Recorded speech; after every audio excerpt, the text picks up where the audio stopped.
Alright, good morning po sa inyong lahat mga kababayan, Batang Maynila, Tongits.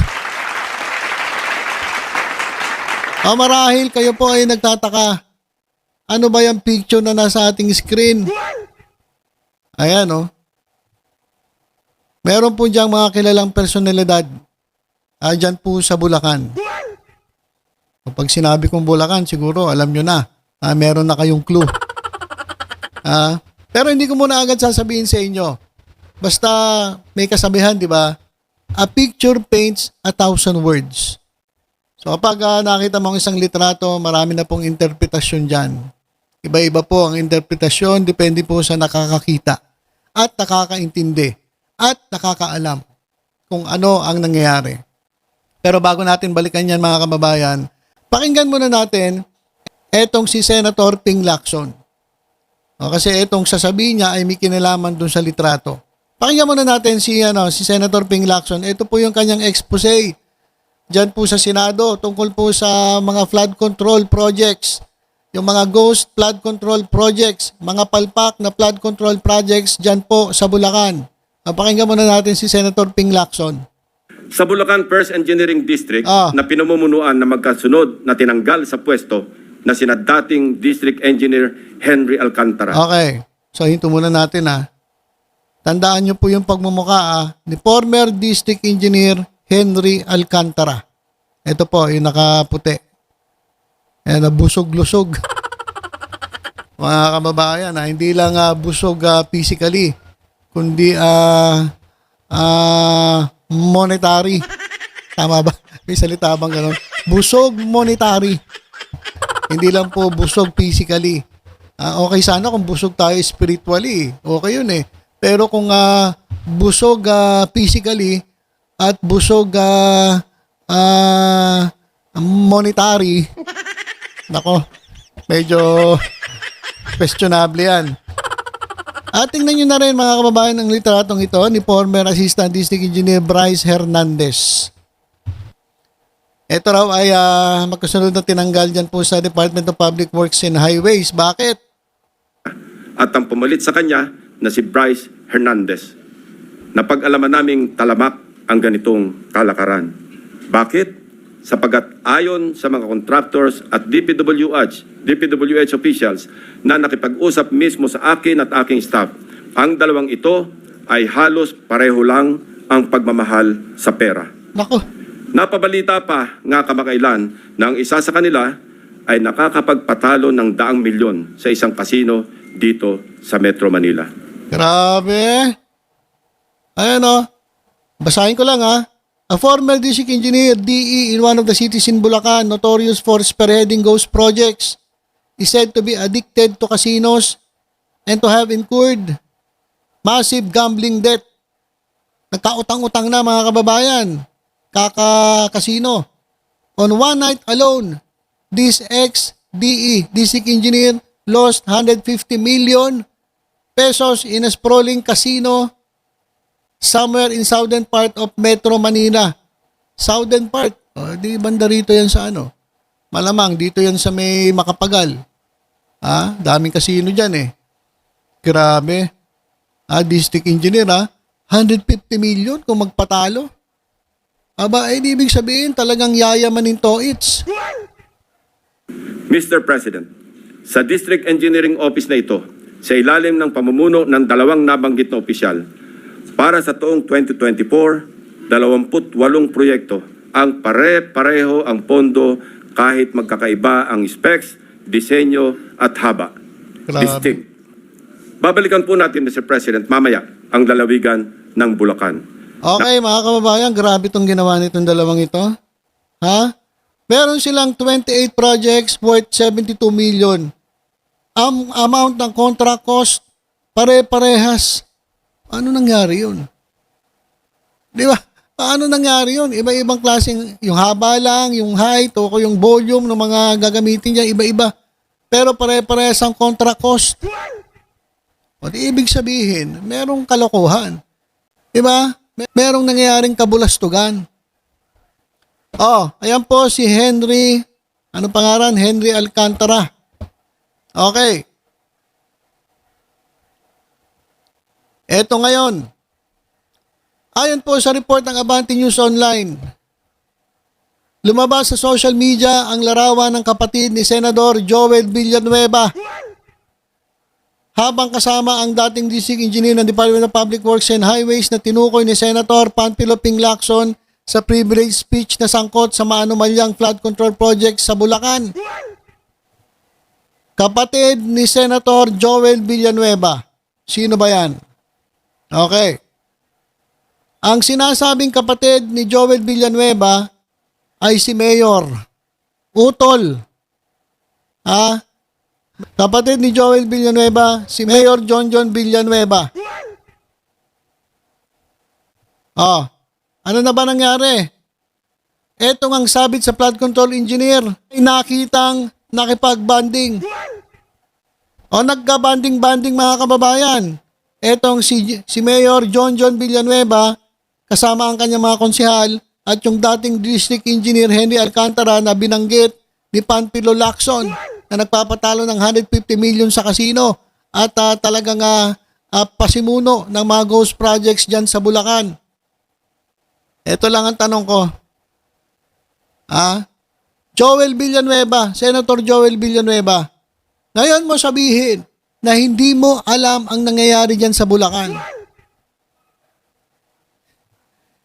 Mismo yung kapatid mo na mayor dyan sa Bulacan, kabanding.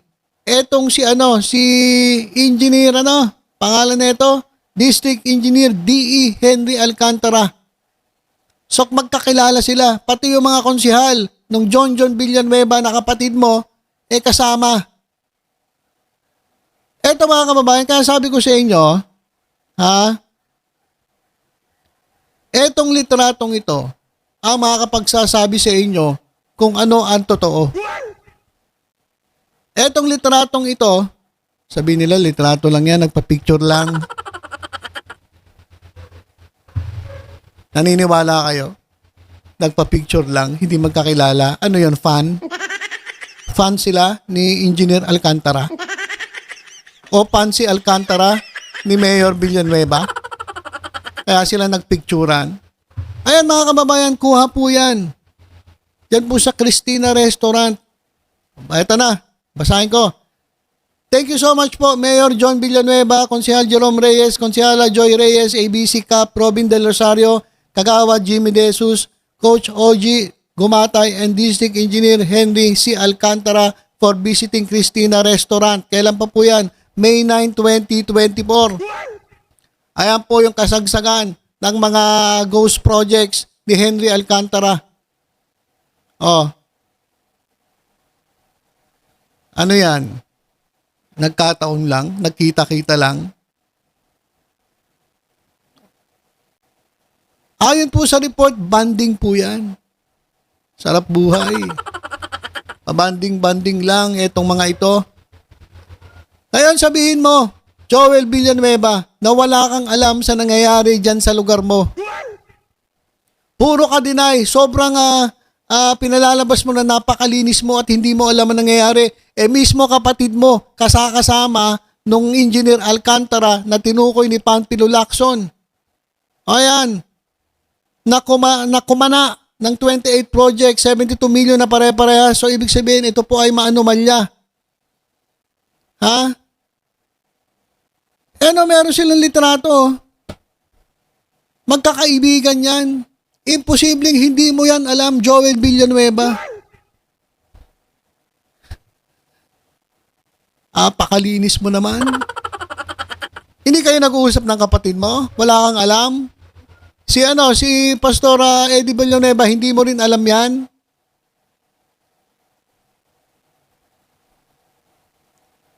Magkakasama sila. 2024. Ibig sabihin, magkakakilala sila. Hindi alam ng kapatid mo yung anomalya ginagawa ng Henry Alcantara? At hindi mo alam ang ginagawa ng kapatid mo na siya ay nakikipagbanding dito kay Alcantara? Sa tingin ninyo mga kababayan, kayo na po ang sige nga po mag-comment kayo. Ano yan? Wala lang? Ano yan? Basta-basta lang? Kwentuhan lang? Tropa-tropa lang?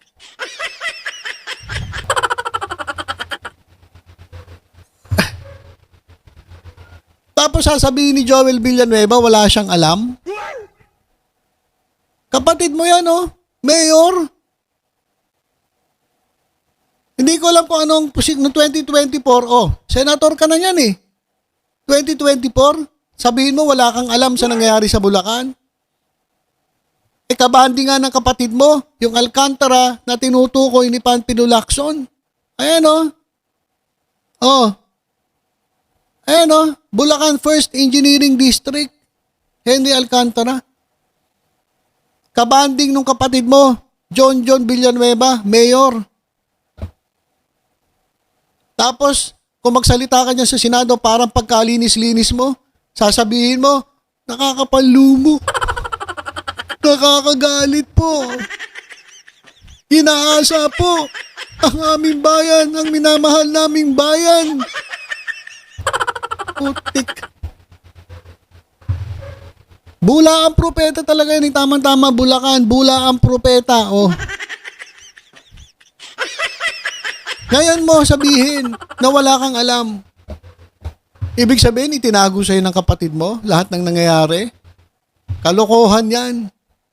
Hindi ako naniniwala dyan. Kayo guys, naniniwala ba kayo na walang alam si Joel Villanueva? Ay kapatid nga niya, kabanding nung Henry Alcantara na binabanggit ni Panfilo Lacson. Ayan po, litratong yan, no? Napakalinaw naman yan.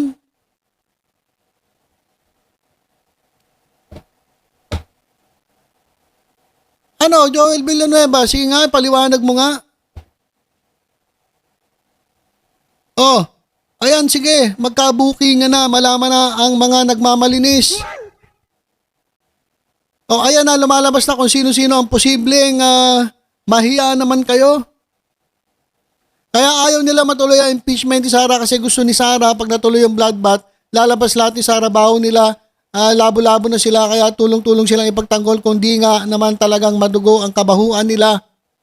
Ang dami-dami suga pa sa pera, kasama din naman sila sa magsasaper sa baha. Akala ata gagawing salbabida, nakurakot nilang pera.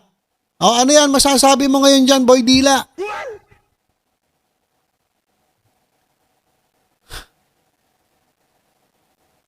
Eto tanga. Eto tanga. Demolition job. Kasama mo lang sa picture, involved na agad. Ang tanga mo, kapatid. Kung sino ka man ang tanga mo. Bakit kayo nagpapakatanga? Kinakampihan mo pa si Joel Villanueva at eto mga Villanueva? Hindi naman magkakaroon ng litrato yan. Saka mayor yan eh.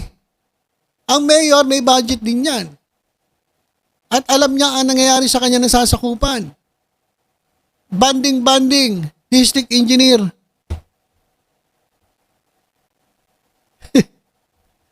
Bobo rin, ang dami ng bobo talaga mga hanggang ngayon, mga didilis, ang daming bobo talaga. Hanggang ngayon, hindi nila, ewan ko, utak dilis talaga mga kababayan eh.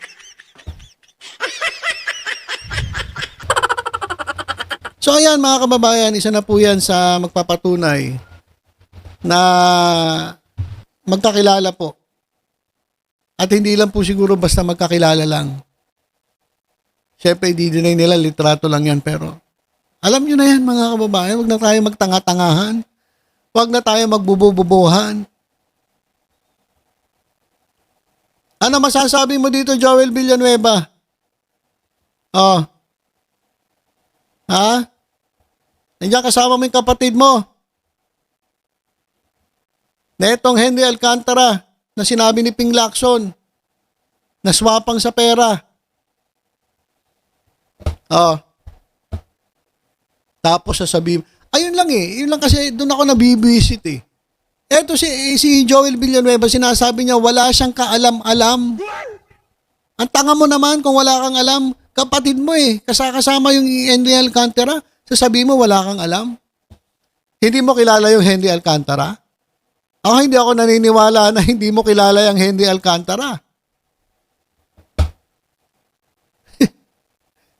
Huwag mo nang gaguhin ng taong bayan. Imposible, hindi mo kilala yan. Naklantokwa naman, oh. Ah? Hindi ka ba natatakot sa Diyos? Pinapangaral mo, Biblia, ang Diyos, tapos ngayon ganito. Magsisinungaling ka, sasabihin mo wala kang alam. So ayan mga kababayan, yan po ang update natin. Abangan natin kung ano mangyayari. Anong sasabihin ni Joel Villanueva tungkol sa litratong ito, maging sa kanyang kapatid? Sigurado, abangan natin, i-deny nila yan. Sabihin nila wala silang alam. Kaya kinakailangan po talaga na maimbestigahan itong anomalya sa flood control. At tama yung yung gusto mangyari ni Tito Sen. Independent ang mag-iimbestiga. Hindi po dapat mag-iimbestiga ang Congress. Tama naman yung sinasabi ni Leila de Lima eh. Hindi pwedeng imbestigahan ng Congress itong mga kasama nila sa Kongreso kasi bias po yan. Kinakailangan independent body ang mag-iimbestiga sa mga sangkot. Kasi mga sangkot po, mga mambabatas, sangkot po, mga senador. Hindi naman po nila lahat. Meron po sa kanila talagang mga demonyo, mga kababayan na dapat imbestigahan. Kaya dapat talaga independent body. Hindi po pwedeng imbestigahan ng senador, ang kapwa nila senador, hindi po pwedeng imbestigahan ng mga representatives ang sarili nilang mga kasamahan. Magiging bias po yun. Kinakailangan independent body. Lalong-lalo na yung sinabi ni Panfilo Lacson. Pag inimbestigahan nila yan sa Senado, sino ba Senate President? Si Chis Escudero. Di syempre pagtatakpan niya yung sarili niya, pati itong si Joel Villanueva. Walang mangyayari dyan kung sila-sila lang din ang mag-iimbestigahan. Kinakailangan may independent body na mag-iimbestiga. Ayan po yung kinakailangan para magkaroon po ito ng ng saysay. Kasi kung sila-sila lang, wag na ituloy, maglolokohan lang tayo. Kaya Joel Villanueva, ayan sabi ko sa iyo, lalabas at lalabas ang katotohanan. Huwag ka na magsinungaling. Huwag kang magpakalinis. Huwag kang maghugas kamay dahil imposibleng hindi mo alam nangyayari dyan sa Bulacan. Pero mo, senator ka, ilang taong ka senator, wala kang alam. Ang bobo mo naman. Kung wala kang alam, lumayas ka na dyan sa pwesto mo dahil wala kang silbi. Yun lang masasabi ko sa iyo. Joel is Lord. Putik ka. Okay, so ilan po muna ang ating update. Abang-abang po tayo sa mga iba pang balita. Basta tutok-tutok lang po dito sa Batang Maynila to. Ingat po tayong lahat. God bless po.